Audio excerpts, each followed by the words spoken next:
हाँ तो स्टूडेंट्स हम आज स्टार्ट करते हैं। जो रिमेनिंग क्वेश्चंस थे क्वेश्चन नंबर 7 से 13.2 एक्सरसाइज के, हमने पढ़ा था इंडिपेंडेंट इवेंट्स क्या होते हैं। एक बार मैं वापस से याद दिला देता हूँ। A intersection B equals to क्या होता था हमारा P A into P B, है ना। ये क्या होता था इंटरसेक्शन क्या इंडिपेंडेंट इवेंट्स की कंडीशन। अगर इंटरसेक्शन की प्रोबेबिलिटी और P A into P B की प्रोबेबिलिटी का अगर इक्वल आती है तो वो क्या हो जाते हैं इंडिपेंडेंट इवेंट्स कहलाते हैं। ठीक है, तो जल्दी से इनको करते हैं। देखो, given that events A and B are such that PA equals to half PB क्या PA union B equals to 3/5 and PB equals to P, find P find करना है हमें if they are mutually exclusive और independent. If independent हमें समझ में आ रखा है, पहले एक बार इंडिपेंडेंट के लिए करते हैं फिर म्यूचुअली ये एक्सप्लेन करते हैं। ठीक है, फिर इसको एक्सप्लेन करेंगे। तो देखो क्या है हमारे पास पी ए क्या गिवन है हमें, ये गिवन है हाफ। ए यूनियन बी क्या गिवन है हमें, ये गिवन है 3/5 और पी बी गिवन है हमें पी। और इंडिपेंडेंट इवेंट्स की कंडीशन अभी बताई थी। ए देखो यूनियन दे रखा है, हमें क्या पता है condition, A intersection B equals to P A into P B, ये पता है हमें। पी ए क्या है हमारे पास, पी ए है हमारा हाफ एंड पी बी है हमारा पी। ठीक है, फर्स्ट इक्वेशन। अब देखो ए इंटरसेक्शन बी है हमारे पास, यहाँ पे यूनियन गिवन है। सिंस क्या होता है P A union B equals to P A plus P B minus A intersection B. ठीक है, ये माइनस कर दें। ए यूनियन बी कितना है 3/5 इक्वल्स टू पी ए कितना है हमारा हाफ, पी बी क्या है हमारा पी और ये कितना है हमारा p/2, इक्वेशन सेकंड से। ठीक है, ये हो गया हमारा 3/5 हाफ प्लस p/2। इसको एक तरफ ले जाओ, p/2 equals to 3/5 minus half, LCM तो कितना आ गया 1/10। p/2 इक्वल्स टू 1/10, तो p इक्वल्स टू कितना हो गया 1/5 हमारा आंसर आ गया। p equals to 1/5।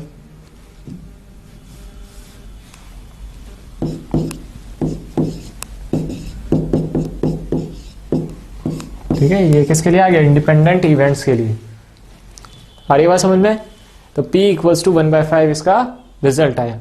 अब आते हैं हम म्यूचुअली एक्सक्लूसिव पे। ठीक है, जो स्टूडेंट्स मुझसे पढ़े हुए हैं उनको थोड़ा बहुत अगर याद होगा म्यूचुअली एक्सक्लूसिव का क्या होता है मीनिंग, तो कर सकते हैं उस क्वेश्चन को। म्यूचुअली एक्सक्लूसिव मतलब क्या होता है, जैसे मैंने बताया था हमारे पास दो होते हैं, एक है फ्लिपकार्ट और एक है हमारे पास, एक है फ्लिपकार्ट और एक है हमारा पास क्या अमेजन। इन दो पे सेल आती है, जब भी आती है सेल तो कैसे आती है, Flipkart exclusive, Amazon exclusive. Exclusive का मतलब क्या है, केवल उस पर ही है। कोई मोबाइल आता है, रेडमी का कोई मोबाइल आ गया तो क्या होगा अमेजन एक्सक्लूसिव, अमेजन पे ही आएगा, फ्लिपकार्ट पे नहीं आएगा, स्नैपडील पे नहीं आएगा, किसी और पे नहीं आएगा। फ्लिपकार्ट पर है कोई अवेलेबल स्टॉक तो वो केवल एक्सक्लूसिव है, मतलब वो केवल उसी पर अवेलेबल है। इसका मतलब क्या है, हमारे पास दो हैं ए और बी, ठीक है, और बी। तो एक्सक्लूसिव का मतलब क्या हो गया, ए और बी उन दोनों में कॉमन नहीं है कुछ भी, है ना। जो ए के पास है वो बी के पास नहीं है और जो बी के पास है वो ए के पास नहीं है, मतलब इंटरसेक्शन क्या है 0, है ना। अगर मैं सेट के अकॉर्डिंग बात करूं तो उनका जो इंटरसेक्शन है वो क्या है 5, तो प्रोबेबिलिटी क्या हो गई 0। तो हमारे पास म्यूचुअली एक्सक्लूसिव है, तो इसका सेकंड स्टार्ट करेंगे। यहाँ क्या लिखेंगे हम, सिंस क्या लिखेंगे हम, since P A intersection B equals to 0 for mutually exclusive. ठीक है, म्यूचुअली एक्सक्लूसिव के लिए क्या होगा, इंटरसेक्शन क्या हो जाएगा 0। और अब इंटरसेक्शन 0 है, हमारे पास यूनियन गिवन है A union B equals to P A plus P B minus A intersection B. तो क्या हो गया, ए यूनियन बी की वैल्यू कितनी है हमारी, ये हो गई हमारी वैल्यू 3/5 इक्वल्स टू ए की है हाफ ये है हमारा p, ये हो गया हमारा 0। तो p equals to 3/5 minus half, तो p इक्वल्स टू कितना हो गया, ये हो गया हमारा 1/10। ये इसका आंसर आ गया। ठीक है, ये हो गया हमारा क्वेश्चन कंप्लीट। चलिए नेक्स्ट क्वेश्चन पे चलते हैं हम। हाँ देखो, independent events A and B are independent events given है। इसका मतलब पी ए और पी बी ये दो दे रखे हैं, ए और बी, इंटरसेक्शन निकालना है। तो जल्दी से क्या हो जाएगा, इन दोनों का मल्टीप्लीकेशन 0.3 इंटू 0.4। क्यों, क्योंकि क्या है, ये इंडिपेंडेंट इवेंट्स है। तो कितना आ गया, ये आ गया हमारा 0.12 है ना, 0.12 इसका आंसर हो गया। चलिए इंटरसेक्शन आ गया हमारे पास, यूनियन फाइंड करना है, हमारे पास ए और बी गिवन है ना, और इंटरसेक्शन भी मिल गया। तो यूनियन हमें फाइंड करना है, ए हमारे पास है, बी हमारे पास है, और इंटरसेक्शन हम फाइंड कर चुके हैं।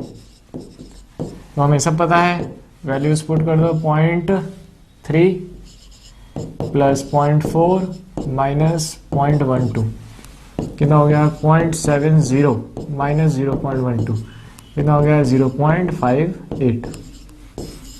ये इसका आंसर हो गया। ठीक है, next A by B find करना है। ए बाई बी के लिए हमारे पास ये कौन सा था, कंडीशनल प्रोबेबिलिटी फर्स्ट एक्सरसाइज। तो कंडीशनल प्रोबेबिलिटी में ए बाई बी क्या था हमारा, A intersection B divided by P B. A intersection B 0.12 और पी बी हमारा 0.40।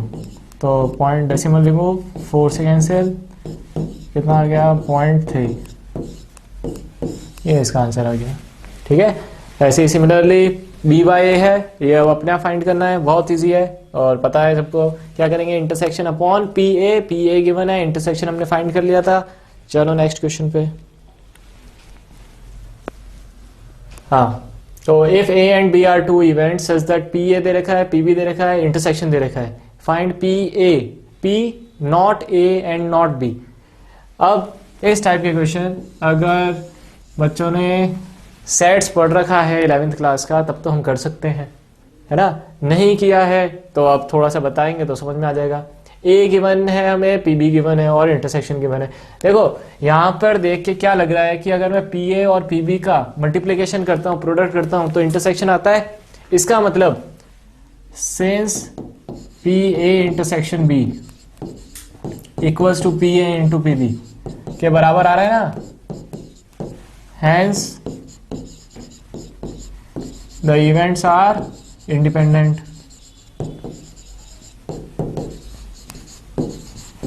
क्या है, इवेंट्स, इंडिपेंडेंट इवेंट्स हैं।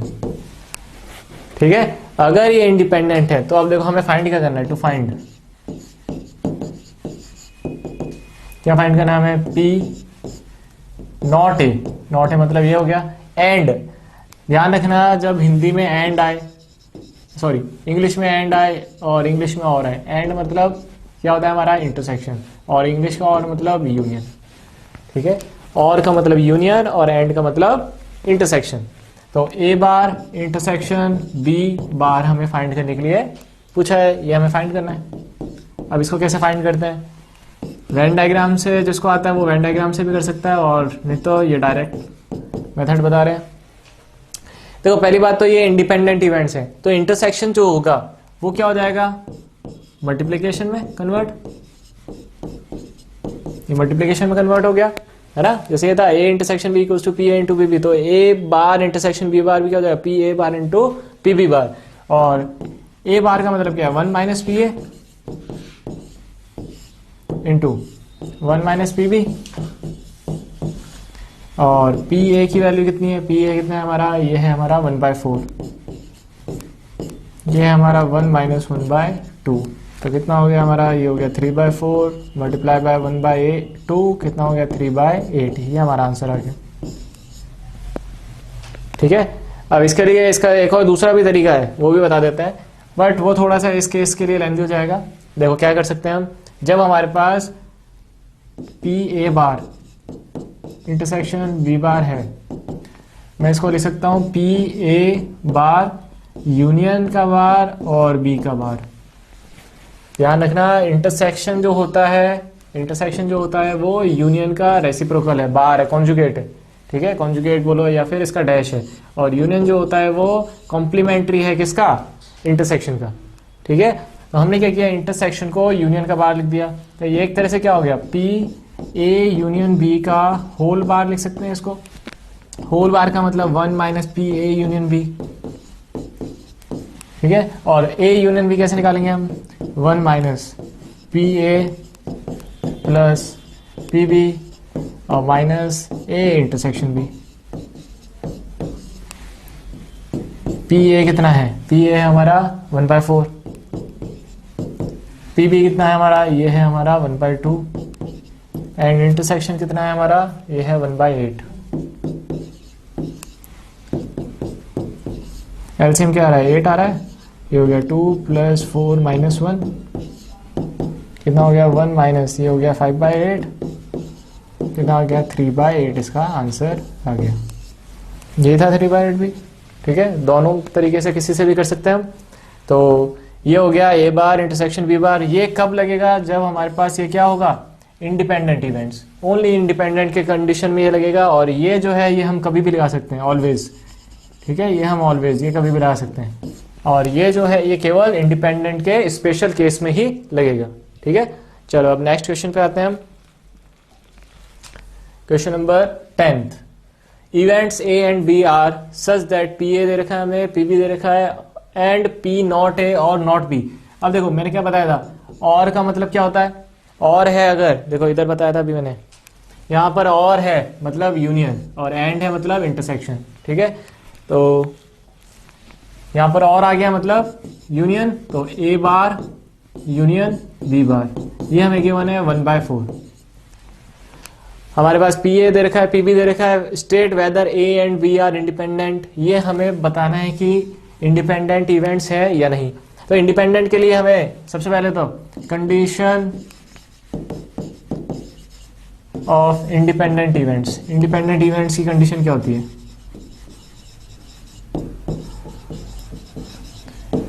क्या होगी, P A intersection B equals to P A into P B, हमें पता है। तो इसमें हमें क्या क्या चाहिए, हमें चाहिए पी ए चाहिए, पी बी चाहिए और इंटरसेक्शन चाहिए। देखो पी ए और पी बी है हमारे पास में, ये दो चीज है।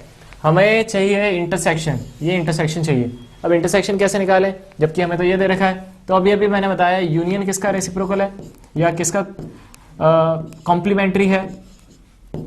यूनियन की जगह हम क्या लिख सकते हैं, ए डैश, ये इंटरसेक्शन का कॉम्प्लीमेंट्री बी डैश, ठीक है।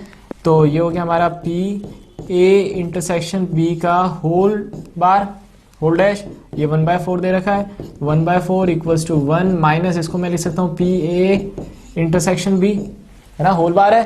तो इसको इधर शिफ्ट कर दो, सॉल्व करो इसको, देखो P A intersection P B equals to 1 minus 1/4 कितना आ गया, 3/4।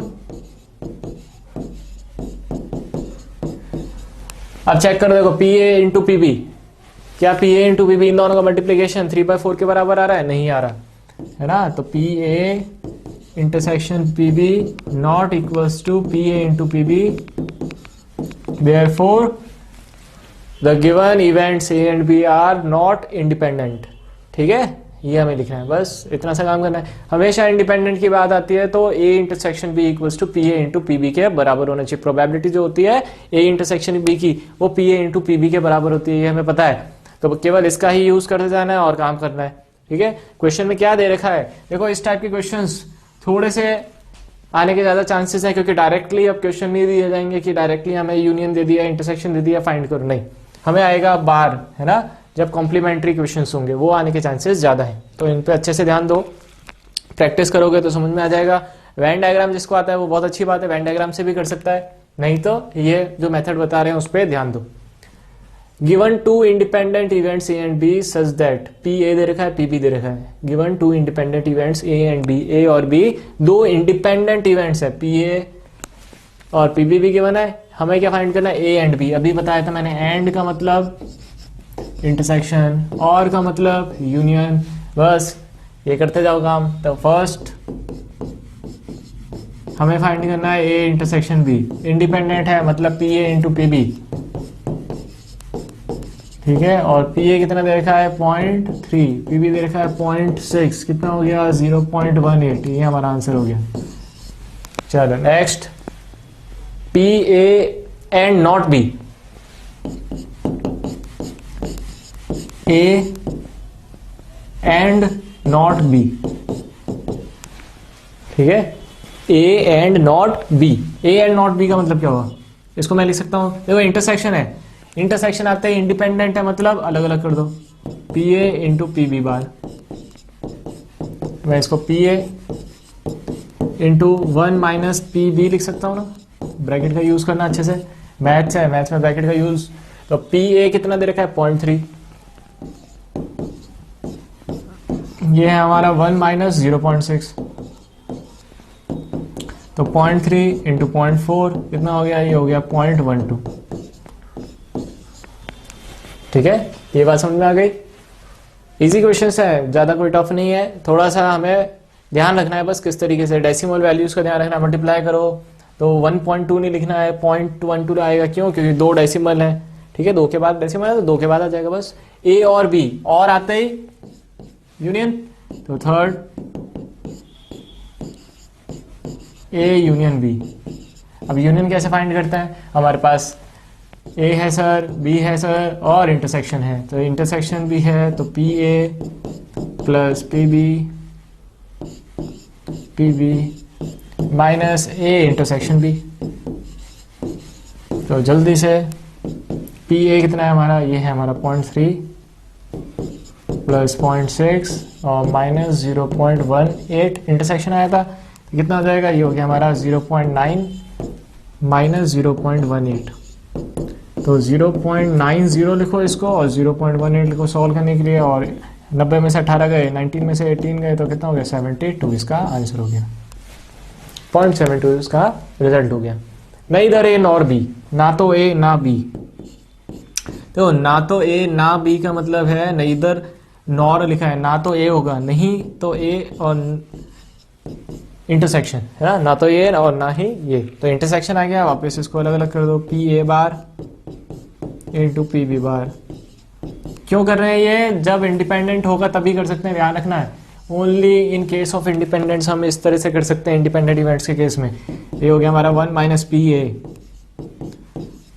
ठीक है, ये हो गया हमारा 1 माइनस पी बी, तो 1 माइनस पी ए कितना था हमारा 0.3, तो इसमें से माइनस कर दो 0.7, वो था हमारा 0.6, तो इसमें से माइनस कर दो 0.4, कितना आ गया हमारा 0.28, इसका रिजल्ट आ गया हमारा, ठीक है। यहां तक सबको बात समझ में आई, जो मैं बोलते जाता हूं उसको ध्यान से सुनते जाया करो और देखते जाया करो क्या लिख रहे हैं, है ना। तो ये बहुत इजी क्वेश्चंस है और करने लायक है, मार्क्स 8 मार्क्स है ना, 8 मार्क्स 7 मार्क्स कंटेन करता है ये, तो 7 मार्क्स तो बहुत आसानी से गेन कर सकते हो। तो 7 मार्क्स का मतलब 8 मार्क्स का मतलब तो क्या हो गया, अपन को जो पासिंग स्टूडेंट है, जो पासिंग का सोच रहे हैं कि कितने चाहिए हमको चाहिए केवल 23 मार्क्स, तो 23 मार्क्स में से 7 तो ये हो जाएंगे, ठीक है। तो बाकी के और भी हैं हमारे पास चैप्टर्स कुछ ऐसे कि जिसको थोड़ा सा मेहनत करोगे तो वो भी कंप्लीट हो जाएंगे तुम्हारे पासिंग मार्क्स। चलो question number 12, a die is tossed thrice, find the probability of getting an odd number at least once। ये 2 टाइप से किया जा सकता है क्वेश्चन, और समझने लायक क्वेश्चन है। कई स्टूडेंट्स इसमें बहुत सारे स्टेप्स लिखते हैं, बहुत सारे स्टेप्स है ना। देखो, a die is tossed thrice, एक पासे को 3 बार थ्रो किया है ना, find the probability of getting an odd number at least once. Odd number के आने की प्रोबेबिलिटी क्या है, पहले तो ये समझते हैं। ऑड नंबर कितने होते हैं हमारे पास, पासे पर 3 होते हैं डाइस पर, और डिवाइडेड बाय टोटल कितने होते हैं 6, तो इसकी है हाफ, ऑब्वियस सी बात है हमें पता है। और इवन की भी कितनी है, हाफ, यही हो गई 3/6 हाफ हो गई। अब हम कहते हैं 3 डाइस थे है ना, नहीं 1 डाइस था, उसको 3 बार थ्रो करना है, 3 बार थ्रो करना है, तो 1 2 3 प्लेसेस होंगे हमारे पास। तो first place, second place, third place, 3 places है। हमें बोला एटलीस्ट वंस, कम से कम एक बार तो क्या है, ऑड नंबर है। तो मैं बात करता हूं इवेंट जो है हमारा, उसमें इवेंट को इधर ए से लिख लो क्योंकि हमने ई से इवन नंबर को लिखा है, तो यहाँ पे लिख देंगे हम पी ए इक्वल्स टू मैं कह देता हूं पहली बार में ऑड आ जाता, बाकी इवन आ जाए, ठीक है, ऑड इवन इवन, कम से कम एक बार आ रहा है ना ऑड, चलेगा, ठीक है। हो सकता था प्लेस चेंज हो जाए, मतलब फर्स्ट टाइम में ना आके सेकंड टाइम में आ जाता, ठीक है, लेकिन हमें थ्रो तो 3 बार करना है, तो इवन ऑड इवन, या फिर इवन इवन और ऑड, ये हो सकता है, प्लस, या फिर अब क्या होगा इसमें, ऑड आ जाए। अब 2 भी तो आ सकते हैं, उसने क्या बोला, कम से कम एक, मैंने कल बता दिया था, कम से कम, कल या परसों जो भी बताया था, पिछले वाले शेड्यूल में बता चुका हूँ, सेशन में बता चुका हूँ, कम से कम और ज्यादा से ज्यादा का मतलब क्या है, यहाँ पर आएगा हमारे पास ई प्लस ये हो गया हमारा ओ, ये हो गया हमारा ई, ये हो गया हमारा नेक्स्ट ओ, प्लस ये हो गया हमारा ई ओ एंड ओ, ठीक है, प्लस और क्या हो सकता है, कम से कम की बात करी तो ज्यादा से ज्यादा हमारे पास तीनों प्लेस पर क्या आ जाए, ऑड नंबर्स आ जाए। तो मैं क्या इतने सारे लिखने बैठूंगा, है ना, एग्जाम में इतने सारे थोड़ा लिखेंगे। वहां पे अगर हमसे बोल दिया अ डाई इज टॉस्ड 4 टाइम्स और 4 बार उछाला, तो मतलब हमारे पास टोटल 16 होते हैं केसेस, उसमें से केवल 0 0 0 वाले को हटा दो, मतलब जिसमें से ऑड नंबर नहीं है उसको हटा के बाकी 15 केसेस में इतना आएगा, तो हम 15 केसेस होने लिखेंगे। अब पहले इसको एक बार मैं एक्सप्लेन कर देता हूँ, फिर दूसरा भी मेथड बताएंगे। देखो, ऑड नंबर आने की 1/2, इवन के आने की भी 1/2, इसकी भी 1/2, ठीक है, प्लस इवन की 1/2, ऑड की 1/2, इसकी भी 1/2, मतलब सबकी 1/2 है। तो कितने हैं टोटल ऐसे केसेस, 1 2 3, देखो केसेस जब भी होंगे बीच में प्लस लग जाएगा, ये 1 केस, 2 केस, 3 4 5 6 और 7, ऐसे टोटल कितने हैं, 7 केसेस है। तो मैं इसको 7 बार ऐड ना करके मैं इसको डायरेक्टली 7 से मल्टीप्लाई कर दो, तो कितना हो गया, देखो ये हो गया हमारा 7/8, इसका आंसर हो गया। आई बात समझ में, ठीक है।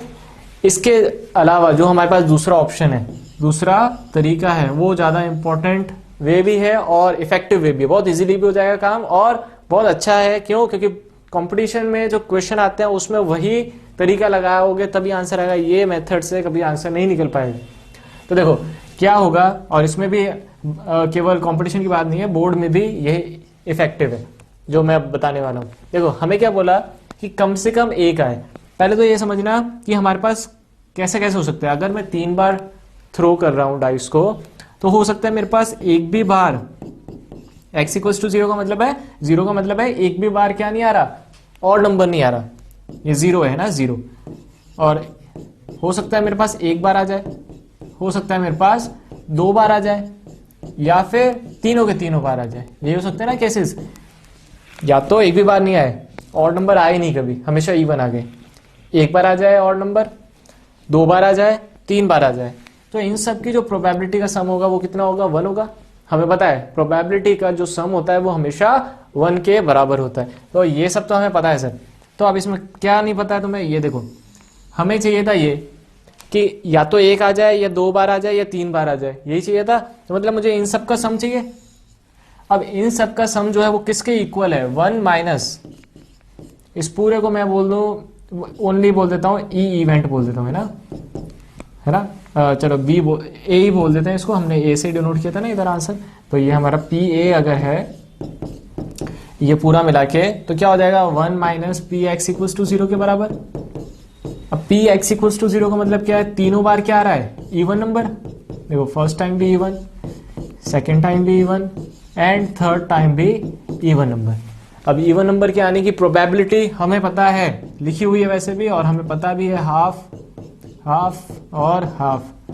तो बच्चे गलती ना करें, ये 1 माइनस हाफ पहले ना करें। पहले क्या करना है, हमें बॉड मास का रूल लगाना है, पहले मल्टीप्लिकेशन करना है। तो 1 माइनस 1/8 कितना हो जाएगा, 7/8 हो जाएगा। ठीक है, ये हमारा आंसर हो गया। और इससे भी यही आ रहा था, जानते हो, है ना। आंसर सेम आएगा, अगर करेक्ट करोगे तो आंसर सेम आएगा। ऐसा नहीं कि सर आंसर तो अलग आ रहा है, आंसर अलग इसलिए आ रहा है तुमने कहीं ना कहीं मिस्टेक करी है, या कुछ अलग तरीका अप्लाई कर दिया है जो है ही नहीं। अगर सही तरीके से अप्लाई करोगे तो आंसर डेफिनेटली सेम आएगा। तो ये हमारा था एक प्रोसेस पूरा का पूरा फॉलो करना पड़ेगा। अब इसमें वही बात जो मैंने बोली, थ्राइस की जगह 4 टाइम्स जाएगा, तो यहाँ पे 15 टाइम्स हमें लिखना पड़ेगा। 15 टाइम्स लिखने की हमें जरूरत नहीं है, हम डायरेक्टली क्या लिखेंगे, देखो 0 1 2 3 4, एक और 4 भी आ जाएगा x इक्वल टू 4 वाला, हमें वो सब चाहिए होंगे, 1 minus P X equal to 0 कर देंगे उसको। और इस टाइप पर, इस पर बेस्ड क्वेश्चन अभी और आने वाले हैं कि 1 माइनस किया है, 1 माइनस एक्स इक्वल टू 0 है ना, इस पर बेस्ड अभी क्वेश्चन और बनेंगे आगे भी। तो ये बहुत इंपॉर्टेंट का मतलब है कि ये कंसेप्ट है, फर्स्ट टाइम आया है तो समझ में आना चाहिए, इसलिए इंपॉर्टेंट है। आगे इस पर बेस्ड जो क्वेश्चंस है वो और अच्छे क्वेश्चंस है। चलो क्वेश्चन नंबर 13 है, 2 balls are drawn at random with replacement from a box containing 10 black and 8 red balls. Find the probability that both balls are red. हमारे पास हमें क्या करना है, 2 balls को रैंडमली निकालना है with replacement from a box. With replacement का मतलब क्या है, पहले हमारे पास कल एक क्वेश्चन आया था जिसमें था विदाउट रिप्लेसमेंट, है ना, from a deck of cards वाला, जिसमें हमने विदाउट रिप्लेसमेंट किया था, मतलब एक बार निकाला दूसरी बार वापस डालना ही नहीं है, ले गए हम। अब इसमें क्या करना है हमें, 2 balls are drawn at random with replacement, मतलब हमने जो बॉल निकाली उसको वापस से इंसर्ट कर देना है, उसमें वापस डाल देना है। तो हमारे पास क्या है, find the probability that both balls are red. तो हमारा इवेंट क्या है, हमारा इवेंट कह रहा है कि फर्स्ट भी रेड है और सेकंड बॉल भी रेड है। तो फर्स्ट बॉल के रेड आने की प्रोबेबिलिटी क्या होगी, टोटल बॉल्स कितनी है हमारे पास, 10 और 8 18, इसमें से रेड बॉल्स कितनी है 8, मतलब हमारी प्रोबेबिलिटी क्या होगी 8/18। अब सेकंड जो हमने क्या किया, बॉल निकाली थी वापस डाल दी, तो वापस से कितनी बॉल्स हो गई टोटल 18, और रेड कितनी है वापस से, तो 8/18 हो गया, ये हो गया हमारा। ठीक है, तो इसको सॉल्व कर लेंगे, इसका आंसर जो भी बनेगा कैंसिल आउट होता है ये, तो ये हो गया हमारा 4 9, ये भी हो गया हमारा 4 9। ठीक है, तो कितना हो जाएगा, ये हो जाएगा हमारा 16/81, इसका रिजल्ट हो गया। चलो next, first ball is black and second is red. अब क्या हो गया सर, मजाक करोगे, तो इतने इजी क्वेश्चन थोड़ी ना आते हैं, नहीं ऐसे क्वेश्चन नहीं आते, मजाक नहीं कर रहा है, ऐसे क्वेश्चन नहीं आएंगे, बट हमें क्या करना है, क्वेश्चन तो अटेम्प्ट करने हैं, प्रैक्टिस करनी है, प्रैक्टिस से ही आगे अच्छे जो क्वेश्चन होंगे वो भी बनेंगे। First ball is black and second is red, तो फर्स्ट ब्लैक है, सेकंड रेड है, तो ब्लैक कितनी है बॉल्स 10 है, डिवाइडेड बाई 18 इंटू ये कितने हमारे पास रेड 8 डिवाइडेड बाई 18। 18 क्यों, क्योंकि हमने जो बॉल निकाली वो वापस से हमने इंसर्ट कर दी, वापस डाल दी है, रिप्लेस कर दी है। तो कितना हो गया हमारे पास, ये हो गया 5/9, ये हो गया हमारे पास 4/9, कितना हो गया 20/81, इसका आंसर हो गया। ठीक है, और last, one of them is black and other is red. One of them का मीनिंग क्या होता है, इनमें से कोई एक क्या हो ब्लैक और इनमें से एक क्या हो रेड। कोई हमने फर्स्ट या सेकंड की ऑर्डर की बात नहीं करी है, इसका मतलब कहीं पे भी कोई भी हो सकता है। तो PE3 क्या होगा हमारा, इधर फर्स्ट कैन बी ब्लैक और सेकंड कैन बी ब्लैक, तो ये हो गया हमारा रेड और ब्लैक। तो ब्लैक क्या आने की 10/18, रेड क्या आने की 8/18 प्लस 8/18 10/18, तो डबल हो गया, तो 2 × 8 × 10/18 × 18, तो 4 से कैंसिल, ये 4 9, ये 5 9, ये हो गया 40/81, इसका आंसर हो गया। समझ में आ रही है सबको, है ना। ये देखो इतने छोटे छोटे से क्वेश्चंस होते हैं प्रोबेबिलिटी के, ज्यादा लेंथी नहीं आते, है ना। 5 to 6 lines, maximum to maximum 7 to 8 lines का क्वेश्चन होता है, इससे बड़ा क्वेश्चन होता ही नहीं। और जो बोर्ड में आया था, RBSE के बोर्ड में आया था लास्ट ईयर ही, पिछले साल ही, है ना, मतलब ये जुलाई में ही जो पेपर आया था, उसमें जो क्वेश्चन आया था उसमें क्या था, उसमें बेस्ड थ्योरम पर बेस्ड क्वेश्चन था, केवल 6 लाइन का 7 लाइन का क्वेश्चन था, वो था सीधे सीधे 6 मार्क्स का, 6 लाइन के 6 मार्क्स। ये सोच सकते हो तुम कि प्रोबेबिलिटी मार्क्स कंटेन करता है और मार्क्स बनाता भी है, तो हमें इसकी प्रिपरेशन अच्छे से करनी है। चलो नेक्स्ट क्वेश्चन। हाँ, इस टाइप के क्वेश्चंस कुछ RBSE की 11th की बुक में भी है, मिसलिनियस में, तो थोड़े किया हुआ होगा RBSE वालों का, लेकिन भूल जाते हैं हम 11th में जो पढ़ा होता है। probability of solving specific problem independently by A and B are 1/2 and 1/3 respectively. If both try to solve the problem independently, find the probability that A solve करता है किसी क्वेश्चन को, वो है हाफ, और B करता है, उसकी प्रोबेबिलिटी क्या है 1/3 है ना. A किसी प्रॉब्लम को सॉल्व कर दे, उसकी प्रोबेबिलिटी है हाफ, और B कर दे उसको सॉल्व, उसकी है 1/3. ये दो क्वेश्चंस है ना, दो क्वेश्चंस क्या, सॉरी, दो पर्सन है A और B जो किसी प्रॉब्लम को सॉल्व करते हैं, उसकी प्रोबेबिलिटी कितनी होगी सॉल्व करने की, हाफ और 1/3. अब फर्स्ट जो है द प्रॉब्लम इज सॉल्व, पहला काम क्या है, प्रॉब्लम सॉल्व कैसे होगी. मान लो दो स्टूडेंट्स है A और B, या तो हो सकता है A सॉल्व कर दे B नहीं कर पाए, है ना. तो हम लिखते हैं इसको इवेंट फर्स्ट. सॉल्व कब कब हो सकता है, A सॉल्व कर दे लेकिन B नहीं कर पाए, नहीं कर पाए मतलब बार, या फिर जब या आएगा प्लस, है ना, मतलब केसेस जब अलग अलग हो सकते हैं, ये एक केस हुआ. या फिर क्या हो सकता है कि A सॉल्व नहीं कर पाए लेकिन B कर दे, तब भी क्वेश्चन सॉल्व हो जाएगा. और दोनों के दोनों सॉल्व कर दें क्वेश्चन को, A भी सॉल्व कर दे और B भी सॉल्व कर दे, तो क्या हो गया हमारा, A के सॉल्व करने की हाफ है, B के सॉल्व नहीं करने की क्या होगी 1 - 1/3. A के नहीं सॉल्व करने की 1 - 1/2 और B के सॉल्व करने की 1/3. A के सॉल्व करने की हाफ और B के सॉल्व करने की 1/3. तो क्या हुआ, ये हो गया हमारा 1/2 × 2/3 प्लस 1/2 × 1/3 प्लस 1/2 × 1/3. एलसीएम सबका सेम आ रहा है तो इसलिए 2 और 2 कैंसिल नहीं करना, 6. ये हो गया 2 + 1 + 1 4 हो गया, कितना हो गया 2/3. इसका आंसर हो गया. लेकिन इसका एक और तरीका है ना, और वो क्या है, हमें पता है प्रॉब्लम सॉल्व होने की प्रोबेबिलिटी पूछी है, तो मैं एक और काम कर सकता हूं जो अभी प्रीवियस क्वेश्चन में मैंने एक्सप्लेन किया था. मैं क्या कर सकता हूं, टोटल में से वो केस माइनस कर दूं जब क्वेश्चन सॉल्व नहीं हो रहा है. कब सॉल्व नहीं होगा, जब A भी सॉल्व नहीं कर पाए और B भी सॉल्व नहीं कर पाए, है ना. A जो था वो भी सॉल्व नहीं कर पा रहा, B भी नहीं सॉल्व कर पा रहा, तो क्या होगा, उसको मैं माइनस कर दूं किस में से, टोटल प्रोबेबिलिटी में से 1 में से, तो 1 माइनस A सॉल्व नहीं कर पा रहा, उसकी क्या हो जाएगी 1 - हाफ, और B नहीं कर पा रहा 1 - 1/3, तो 1 - हाफ और 2/3, तो कितना हो गया 1 - 1/3 दैट इज 2/3. यही आंसर है उसका भी, ये हमारा आंसर हो गया. ठीक, अब नेक्स्ट क्या है, second part, exactly one of them solves the problem. Exactly one of them का मतलब क्या, बराबर एक जना, तो बराबर एक जने में कौन सा केस हो जाएंगे, ये वाला, A कर दे B नहीं कर पाए, ठीक है, A नहीं कर पाए और B कर दे, ठीक है, ये दो केस इसके आंसर हो जाएंगे. मतलब ये हो गया हमारा 2/3 प्लस 2/6 प्लस 1/6 3/6, मतलब 1/2 इसका आंसर हो गया. ठीक है, ये हो गया हमारा क्वेश्चन. क्वेश्चन नंबर अब 15th पर चलते हैं. अब ये देखो 15th में 1 2 3 3 और हैं, इसमें से 2 या 1 मैं करवाऊंगा, देखते हैं कितने क्वेश्चन कराने लायक हैं, बाकी के तुम्हें करने हैं, ठीक है ना.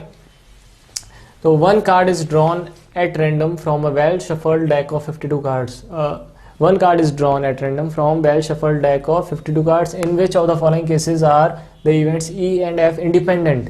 इंडिपेंडेंट की हमें पता करना है, तो ऑब्वियसली बात है हमें E निकालना पड़ेगा, F निकालना पड़ेगा और इंटरसेक्शन निकालना पड़ेगा. तो जल्दी से E, the card drawn is a spade, तो इसकी प्रोबेबिलिटी निकाल देते हैं, E की प्रोबेबिलिटी निकाल देते हैं ना. The card drawn is a spade, 1 card is drawn at random from well shuffled. एक कार्ड ही निकालना है हमें, जो कार्ड निकाला वो स्पेड का था. स्पेड के कल मैंने बताया था कितने कार्ड्स होते हैं 13, तो 13 डिवाइडेड बाय 52 कितना हो गया 1/4. F क्या है, the card drawn is an S. Card drawn is an S, S मतलब इक्का, है ना. कितने होते हैं एस, 4 होते हैं, तो 4/52 कितना हो गया 1/13. ये हो गया. अब इंटरसेक्शन, इंटरसेक्शन क्या होगा, देखो E इंटरसेक्शन F क्या होगा हमारे पास, एस ऑफ स्पेड, किसका एस चाहिए हमें, किसका स्पेड का, है ना, हुकुम का इक्का, कितना होगा 1 ही होगा, डिवाइडेड बाय 52, या इन दोनों का मल्टीप्लीकेशन ई और एफ का मल्टीप्लीकेशन इसके बराबर आ रहा है 1/52 के। यस बिल्कुल आ रहा है। ये क्या है हमारा फर्स्ट केस, इंडिपेंडेंट इवेंट्स है। E and F R both independent events. ठीक है, चल अब नेक्स्ट इस वाले ई एफ की है ना, ये तो हमारा फर्स्ट वाला हो गया, इसको इधर लिख देते हैं। तो ई इंटरसेक्शन एफ क्या हो जाएगा हमारा 1/52, इधर से आया ना, इधर से निकाला हमने। चल अब नेक्स्ट है हमारा second part, the card drawn is black. जो कार्ड हमने निकाला वो ब्लैक कलर का था, तो यहां से सेकंड पार्ट का स्टार्ट करते हैं। पीई ब्लैक कार्ड्स कितने थे 26/52, कितने हो गए हमारा 1/2। नेक्स्ट है the card drawn is a king. Card drawn is a king. King कितने हमारे पास 4 होते हैं हमारे पास, तो 4/52 कितना हो गया, ये हो गया हमारा 1/13। अब इंटरसेक्शन देखते हैं, ब्लैक किंग कितने होंगे, है ना, यही हो गया ना, किंग है और ब्लैक है, तो इंटरसेक्शन क्या होगा, ब्लैक किंग कितने होते हैं हमारे पास, एक होता है हमारे पास हुकुम का, है ना, मतलब स्पेड, और क्लब, इन 2 का होता है, तो हमारे पास क्या हो गया, इंटरसेक्शन 2 हो गया। 2 हमारे फेवरेबल हो गए, डिवाइडेड बाय 52 हमारे टोटल हो गए, तो कितना हो गया, ये हो गया हमारा 1/26।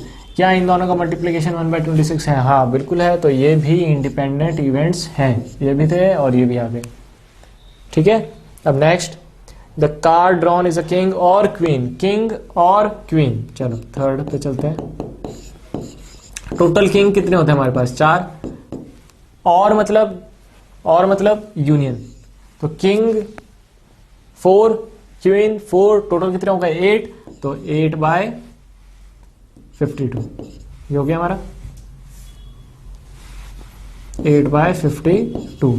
4 से कैंसिल हो रहा है, 2/13। नेक्स्ट है हमारा एफ क्या था, card drawn is a queen और जैक। क्वीन और जैक ये भी कितने होंगे 8 होंगे। गुलाम और बेगम ये हो गए हमारे 2/13। हमें क्या चाहिए, हमें चाहिए इंटरसेक्शन। ऑब्वियस सी बात है, यहाँ पर किंग क्वीन है और क्वीन और जैक है, तो इंटरसेक्शन क्या हुआ, क्वीन हो गई, तो कितनी बनेंगे क्वीन, ये हो गए हमारे पास 4/52, कितना हो गया 1/13। क्या इन दोनों का मल्टीप्लिकेशन 1/13 है, बिल्कुल नहीं है, तो ये वाला क्या होगा, इंडिपेंडेंट इवेंट्स नहीं होंगे। आ रही है ना सबको बात समझ में। एक फॉर्मूले पर बेस्ड क्वेश्चंस चलते आ रहे हैं पूरी एक्सरसाइज में, ठीक है, तो इसको देखते रहो अच्छे से। इंडिपेंडेंट इवेंट्स, अब 2 एक्सरसाइज हैं आरबीएससी में, और एक जो एक्सरसाइज बची है इसके बाद में बेस थ्योरम रिमूव हो गई है, तो उसके तो हमें करने नहीं है। चलो नेक्स्ट क्वेश्चन, आई थिंक ये लास्ट क्वेश्चन है इस एक्सरसाइज का, हाँ बाकी के एमसीक्यू हैं, तो ये लास्ट क्वेश्चन अच्छे से समझना।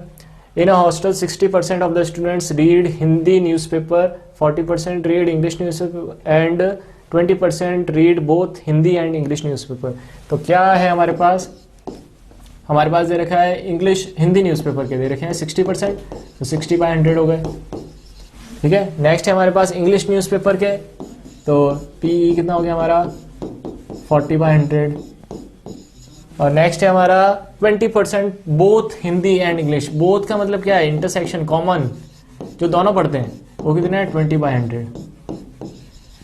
ठीक है, अब है हमारे पास क्या करना है, a student is selected eight randomly एक स्टूडेंट को सिलेक्ट किया, find the probability that she reads neither Hindi nor English. अब इस टाइप के क्वेश्चन हमने काफी किए थे, ना तो हिंदी ना ही इंग्लिश,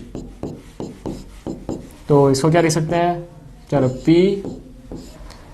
H यूनियन E का होल बार बताया था, और इसको मैं लिख सकता हूँ 1 - P H यूनियन E और 1 - H E माइनस इंटरसेक्शन, ये हो गया। H कितना है हमारे पास, H के हमारे पास 60/100, E के हमारे पास 40/100, इंटरसेक्शन है हमारे पास 20/100। देखो ये 60 + 40 100 हो गया, 100/100 1 और ये 1 कैंसिल हो जाएगा, ये आ गया हमारा पास 20/100 इसका रिजल्ट, तो ये आया हमारा आंसर। अब इस तरीके से क्वेश्चन बी अब अपने आप ट्राई करो। क्या है, if she reads Hindi newspaper find the probability that she reads English newspaper. Find the probability that she reads English newspaper, हमें इसकी प्रोबेबिलिटी फाइंड करनी है। और ये क्या दे रखा है, if she reads Hindi newspaper, ये गिवन है हमें। तो जब हमें गिवन होता है तो इन्होंने, अब देखो इस वाले एक्सरसाइज में फर्स्ट एक्सरसाइज का क्वेश्चन डाल दिया, ये हो गया हमारा E/H, हिंदी वो पढ़ती है और इंग्लिश की प्रोबेबिलिटी फाइंड करनी है, तो E/H हो गया। तो E intersection H divided by PH, intersection कितना दे रखा है हमारे पास 20/100, ठीक है, यहाँ पर H कर लेना, F नहीं है, H हिंदी, ठीक है। E इंटरसेक्शन H कितना है हमारे पास 20/100 डिवाइडेड बाय H कितना है हमारे